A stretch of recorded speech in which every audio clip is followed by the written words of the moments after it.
Buen día, feliz día de la independencia para todos. Espero que estén muy bien, espero que se estén cuidando, que estén comiendo rico y si tienen la posibilidad, que estén tomando algo calentito, porque hace mucho frío ya y es mejor que nos abriguemos y mantengamos el cuerpo en movimiento y caliente. Como verán, yo tengo puesta una frazada como poncho, porque estoy en mi terraza, porque quería hablarles de un tema que a veces hemos tocado, a veces incluso hemos charlado, y lo voy a traer de vuelta para que podamos pensar juntos como siempre y para también hacer alguna actividad. Como verán, detrás mío hay una imagen, es una imagen mural a medio terminado, porque fue comenzada antes de que tuviésemos que quedarnos todos en casa para cuidarnos, por un artista que hoy también se está cuidando en su casa. Entonces todavía no ha podido terminar con la actividad, como verán, y este es un buen ejemplo, por eso voy a aprovechar y desde aquí les voy a mandar este video. Como verán, está a media máquina, se puede ver el lápiz, se puede ver el color que va a utilizar, se pueden ver incluso las formas con las que va a pintar la obra de manera total. Y esto me da el pie para hablar de un tipo de soporte, como son las paredes, que rara vez, o no sé si a ustedes les llama la atención, pero nos preguntamos ¿por qué? ¿Por qué pintura en las paredes? ¿Por qué imágenes, mejor dicho, en las paredes? ¿Cómo son sus paredes en sus casas? ¿Qué ponen en sus paredes, si es que ponen algo? La pared es un soporte, no es solamente una cuestión literal para soportar otro piso, un techo, nuestras vigas y poder tener nuestra arquitectura, sino que también es un soporte simbólico, o por lo menos es un soporte para poder instalarle motivos simbólicos que pueden ser decorativos, expresivos, figurativos, pueden ser incluso hasta pedagógicos. Muchas culturas, muchas regiones y en muchas épocas se han utilizado las paredes como soportes para algo más que simplemente su función arquitectónica. Por ejemplo, cuando uno entra en una iglesia, las paredes no están allí solamente como un elemento de la arquitectura. Piensen, seguramente todos hemos en nuestra vida entrado o pasado por el frente de una iglesia y hemos podido ver ya con su mera fisionomía que las paredes no son como las paredes de otros lugares. Están decoradas, están pintadas, a veces pueden tener vitrós en sus ventanales, pero también, y esto es referido lo último a la iglesia católica, cristiana. Sé que muchos de ustedes seguramente sean cristianos, católicos, tengan otras religiones o quizá no tengan ninguna, pero conocen de los que les estoy hablando. Pero hay otras culturas que han utilizado las paredes como un soporte para una expresión simbólica. Por ejemplo, y hoy que es el día de la independencia, y las independencias generalmente se dan con luchas y con revoluciones, me voy a tomar el atrevimiento de en un día patrio argentino hablar de otro movimiento de revolución que fue la Revolución Mexicana y la importancia que tuvieron los murales en la Revolución Mexicana. Brevemente, por ejemplo, nosotros conocemos seguramente, porque lo hemos charlado y seguramente conocen ustedes por su propia actividad y su propio recorrido, a los pintores mexicanos como por ejemplo Diego Rivera, Siqueiros, y uno se pregunta, y Orozco, por ejemplo, son tres los más conocidos, dice, ¿por qué fueron tan conocidos estos tres pintores?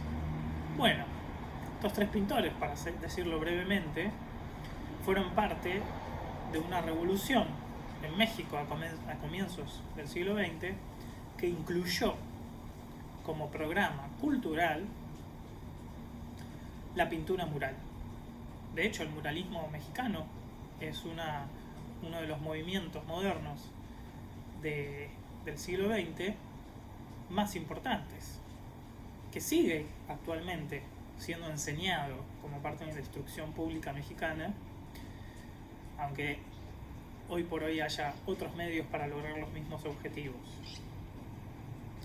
El ejemplo de la pintura mexicana, por ejemplo, nos cuenta cómo en instituciones y en edificios públicos y a veces privados se puede utilizar el elemento arquitectónico de la pared para comunicar, para expresar y también para afirmar ciertas representaciones que se quieren impregnar en la sociedad, en el inconsciente colectivo, como parte de la comunidad.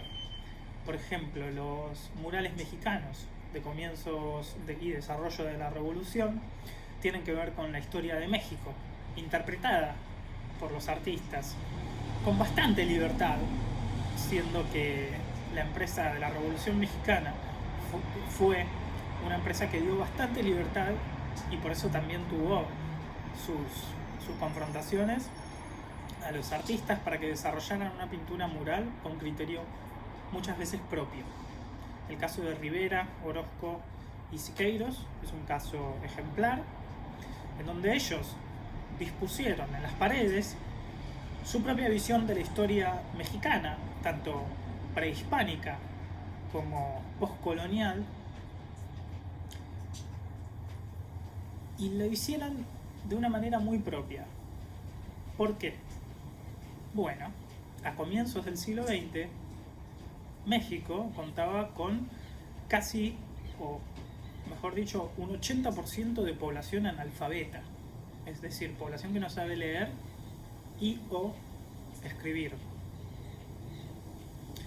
Las imágenes no son lo mismo. Las imágenes requieren un conocimiento para poder interpretarlas correctamente, pero no requieren la alfabetización para que uno reconozca personajes, historias, relatos o figuras representadas. Y acá tenemos otra de las importancias de la pintura mural. La imagen pública, en escuelas, en salones, en museos, en instituciones públicas, a la calle, es una manera para que la comunidad toda, no solamente alfabetizada, pueda tener un encuentro cultural, un encuentro con su propia historia,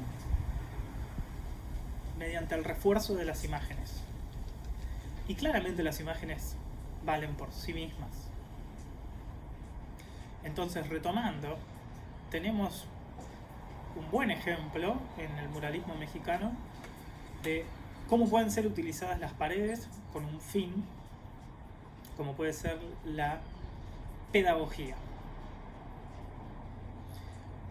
En el cristianismo, como dijimos, tenemos en la iglesia, ¿cuál sería un fin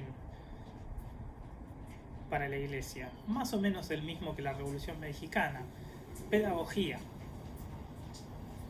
Lo mismo ocurre en el Renacimiento. Volvemos también a tener el problema de la alfabetización.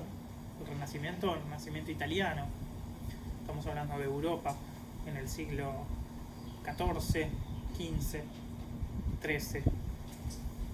Y volvemos a tener pinturas murales en el exterior y en el interior de los edificios para poder dar una representación no escrita, no oral,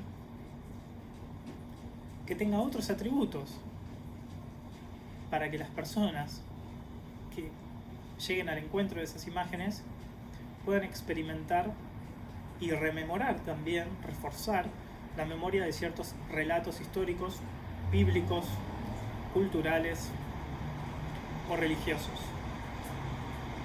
Entonces mi pregunta es para ustedes: ¿Qué hay en sus paredes?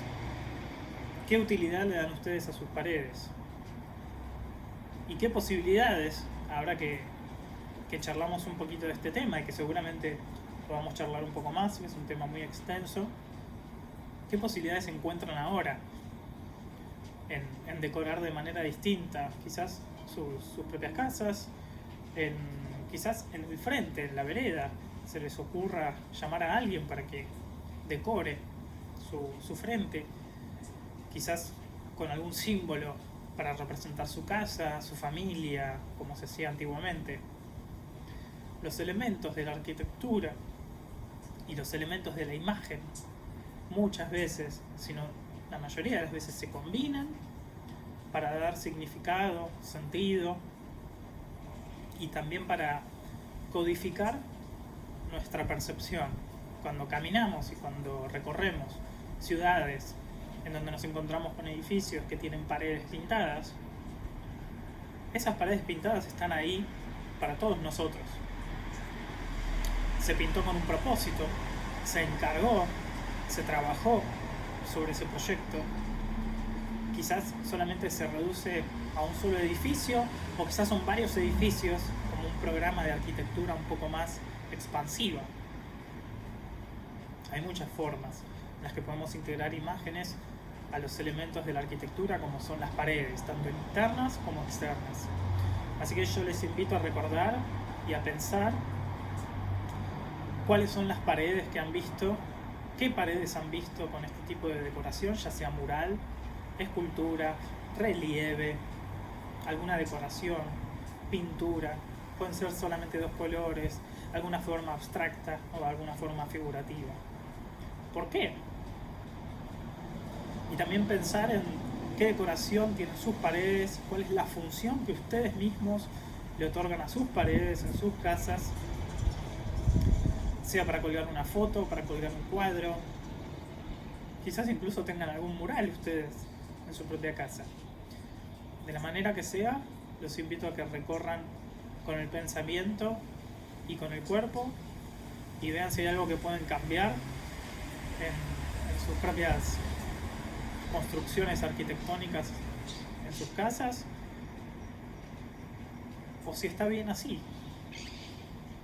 Y adjunto a esto les voy a mandar algunas imágenes murales y otro día vamos a charlar un poco más específicamente sobre cada movimiento que incluyó la pintura mural o la decoración sobre pared. Espero que estén bien, que se sigan cuidando. Este video se hizo un poco extenso, pero creo que es un tema que nos puede interesar. Abríguense como yo, tomen algo calentito y cuídense. Traten de salir lo menos posible y festejen el Día de la Independencia, si pueden, con un churro, un chocolate caliente, un locro, algo patrio, algo que se sienta argentino hoy, para ustedes, para cada uno de ustedes. Chao.